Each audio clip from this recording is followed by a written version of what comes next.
Are things looking up for the German right wing as we are approaching the February 23rd elections? Or are we looking for several more years of lame, ineffective government in the heart of Europe? Andreas Hellmann, you're the Director for Tax and Regulatory Policies at the Tholos Foundation. Welcome to Riks Europe. Thank you for having me. Now, the general belief among commentators is that the German election will be a success for critics of immigration and for nationalists. Do you share this assessment? Well, I think it's very difficult to predict what will happen. Last week, for example, I was very confident that the CDU put forward a motion that would introduce a 5-step plan to reduce illegal migration and also address some of the internal security concerns that many people have in Germany. Unfortunately, the motion did not go through.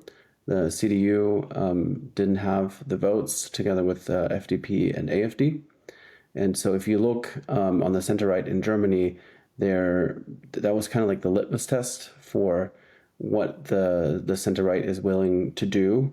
And you didn't have 23 votes within the FDP, so the Free Democrats, and I think 12 people were either missing or didn't vote or voted no in the CDU party.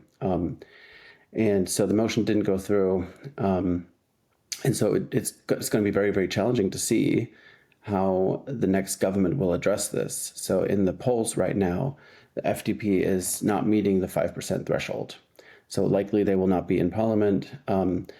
Let's say the CDU-CSU will probably have like around 30%, AfD maybe 25 or 24%.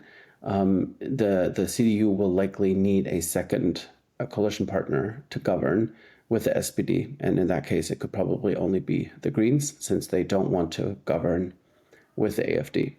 And so the moment you introduce a party from the left, just one, the SPD, or in this case two, the Greens, it's very, very unlikely that anything substantial will happen on that front. It's probably going to be more still stand for the next 2 to 3 years, because if we have another coalition government with 3 parties, for example, I find it highly unlikely that they will make it for the entire 4 years. So from a center-right perspective, if there's a voter in Germany who only cares about, or the vote-moving issue is immigration and security, I think it's going to be very frustrating for the next couple of years, especially because we still have this so-called firewall between the CDU and AfD, and that will basically make it unable. They were going to be unable to govern with the AfD because they don't want to have a formal coalition agreement. They also don't want to have a minority government where they rely on the AfD votes. So they are poised to govern with the Social Democrats or Greens. So you're basically predicting a CDU and SPD generally coalition. Well, Yeah. Would that not be essentially be a sitting duck government for the coming 5 years or so? Yeah, absolutely.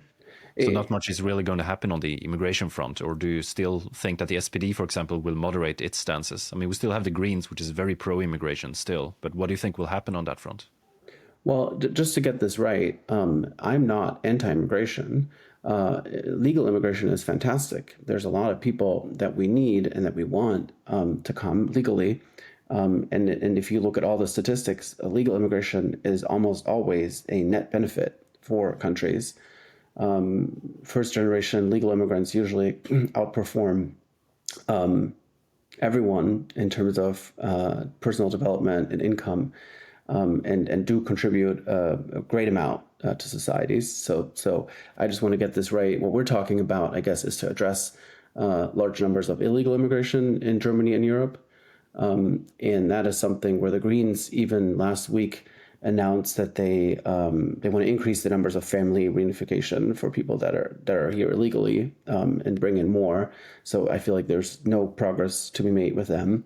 And the SPD is currently organizing demonstrations in all larger German cities against the CDU and their vote on last Friday. So I doubt that they will change course. And so it's going to be very, very difficult with them to form a coalition government and address this. I just don't see it happening.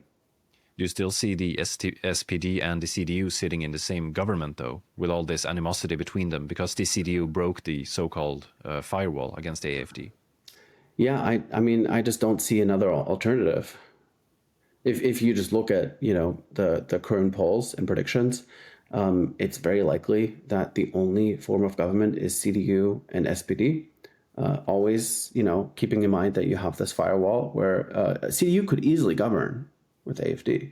They would have the votes. The majority of the population clearly wants this to happen, because if you look at the polls for both parties, they're the two strongest parties right now in Germany. So the voters clearly want them to govern together, but the CDU says we won't do it.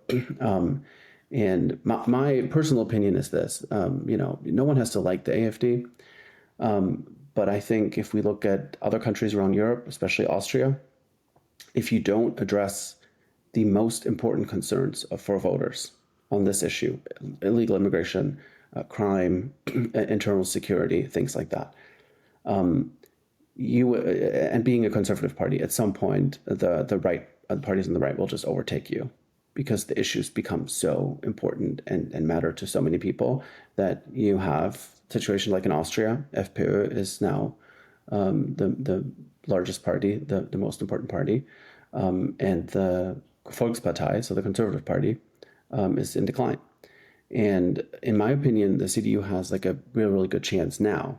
What they can do is they can say, we will not govern with the AfD in a coalition government. What we can do is we will do a CDU minority government, but it will be supported with AfD votes. So you would have, on the federal level, all ministries will be CDU politicians.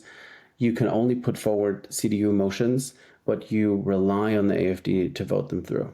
And that way, you would actually reduce the AfD dramatically. Because if you solve all the problems that the AfD lives on, crime, illegal immigration, all these things, no one has a reason to vote for AfD anymore.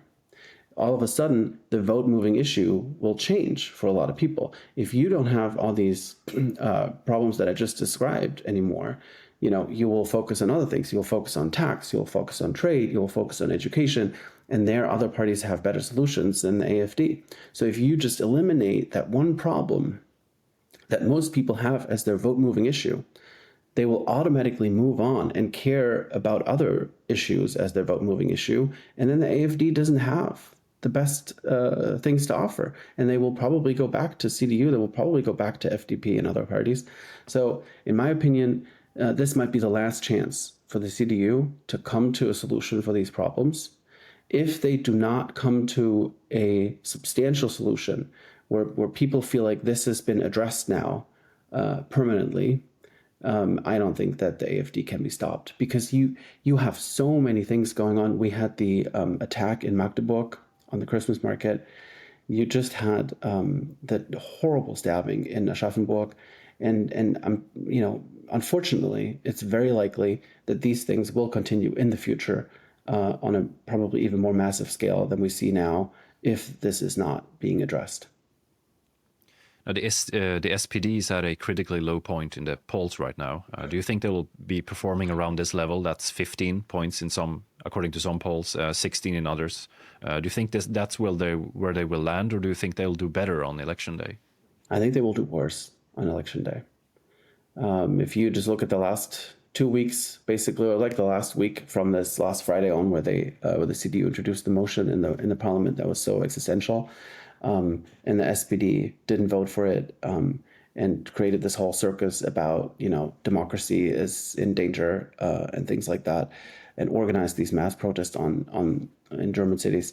I just feel like people are fed up with this behavior. I think people really see the problems the way they are, and they see that the SPD is not offering any solutions. And they also see that the chancellor, who was leading the traffic light coalition of SPD, Greens, and FDP, is basically unable to govern. Like he's just someone who likes to be chancellor, but he's not really caring about problems and addressing them. And so I personally think that the behavior on last Friday from the Social Democrats really is hurting them in the polls, and I don't think that they will be able to increase their numbers on election day.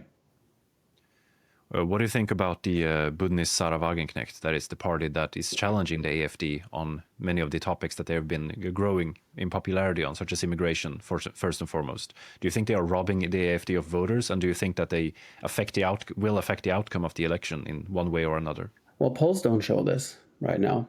They are fighting the fight that all the small parties are fighting against the 5% threshold. They're not having the numbers that they had in the states. In some of the states, they had double-digit results in some of the state elections. They tend to be more popular in the eastern states of Germany, but in a federal election, it looks like they're fighting to meet the 5% threshold. So I don't see them really as a threat. They might offer some of the similar rhetoric and policies on immigration, but basically in every other policy area, they're just socialists. And so if you don't want these policies to become more powerful in Germany, I think a lot of people won't vote for them. Thank you, Andreas Hellmann. Thank you. And thank you for watching Riks Europe.